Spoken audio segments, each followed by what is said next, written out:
भगवान शिव ने रुद्र रूप धारण करके कैलाश में निवास प्रारंभ किया। माता शक्ति ने दक्ष पुत्री सती के रूप में अवतार धारण किया तथा शिवसंगिनी बनकर कैलाश में पदार्पण किया। अनेक लीलाओं के उपरांत शिवसंगिनी सती की 27 बहनों का विवाह अत्रि अनसुया पुत्र चंद्र से हुआ। चंद्र अपनी प्रियतमा रोहिणी के मोहजाल में फंसकर दक्ष शाप से पीड़ित होकर रोगी बना एवं शिव की आराधना से पुनः स्वस्थ हुआ। इसी प्रसंग में भगवान शिव के प्रथम ज्योतिर्लिंग सोमनाथ ज्योतिर्लिंग की स्थापना हुई। तत्पश्चात शिव के अपमान से दुखी सती ने दक्ष यज्ञ में आत्मदाह करके सतीत्व का अनुपम उदाहरण प्रस्तुत किया। शिव वैरागी बनकर तपस्या में लीन हुए। ब्राह्मण वेदव्रत तथा बालक श्रीकर की भक्ति से प्रेरित भगवान शिव ने दूषण राक्षस का संहार करके महाकालेश्वर ज्योतिर्लिंग की स्थापना की। नर नारायण ने अनुपम शिव भक्ति का उदाहरण प्रस्तुत करते हुए भगवान शिव की आराधना की और फलस्वरूप हिमालय पर केदारनाथ ज्योतिर्लिंग की स्थापना हुई। राजा मांधाता ने विंध्याचल पर शिव की आराधना की। भगवान शिव प्रसन्न हुए तथा ओंकारेश्वर ज्योतिर्लिंग प्रतिष्ठित हुआ। तत्पश्चात माता शक्ति ने हिमालय पुत्री पार्वती के रूप में जन्म लेकर शिवाराधना की, कठोर तपस्या की तथा भगवान शिव ने अनेक परीक्षाओं के पश्चात देवी पार्वती का वरण किया।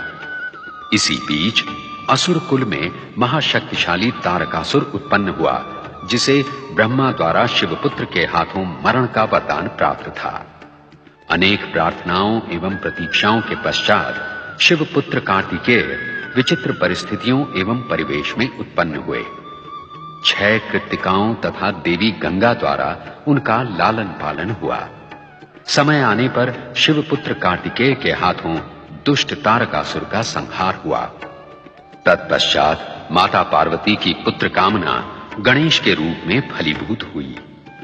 शिव के त्रिशूल से गणेश का शिरच्छेद हुआ। तदुपरांत शिवेच्छा ही से वे गजानन गणेश बने। कार्तिकेय सदा के लिए दक्षिण के श्रीशैल पर्वत पर चले गए।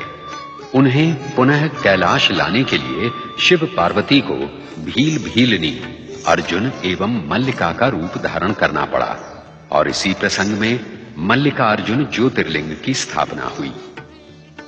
भगीरथ की आराधना सफल करके शिव ने गंगा को शीश पर धारण किया तथा गंगाधर बने। गंगा के द्वारा सहस्रों सगर पुत्रों का उद्धार हुआ। ऋषि गौतम तथा देवी अहिल्या की आराधना से प्रसन्न होकर भगवान शिव ने त्र्यंबकेश्वर ज्योतिर्लिंग की स्थापना की। गंगा दक्षिण की गंगा गोदावरी बनी। अपने प्रिय भक्त सुप्रिय का उद्धार करने हेतु दारुक राक्षस का वध करके भगवान शिव ने नागेश्वर ज्योतिर्लिंग की स्थापना की। अभिमानी रावण का गर्व हरण करके शिव ने देवताओं की प्रार्थना पर आरोग्य प्रदायक वैद्यनाथ ज्योतिर्लिंग की स्थापना की। शिव ने विष्णु अवतार श्री राम को लंका विजय का आशीर्वाद प्रदान करने हेतु दक्षिणी समुद्र तट पर रामेश्वर ज्योतिर्लिंग प्रतिष्ठित किया।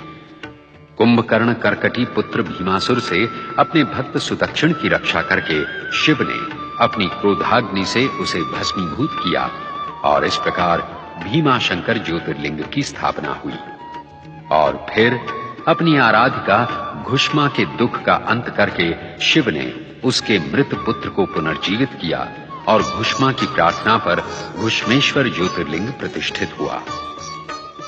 शिव महापुराण की महानता एवं महिमा का संपूर्ण वर्णन एवं प्रदर्शन असंभव है।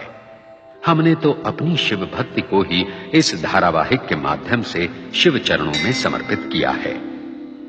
शिव महापुराण के इस अंतिम दृश्य में भगवान विष्णु के अंशावतार बाल ऋषि सनत कुमार शिव महापुराण का दार्शनिक महात्म्य उन 6 अध्येता ऋषियों के सम्मुख प्रस्तुत कर रहे हैं जो शिव दर्शन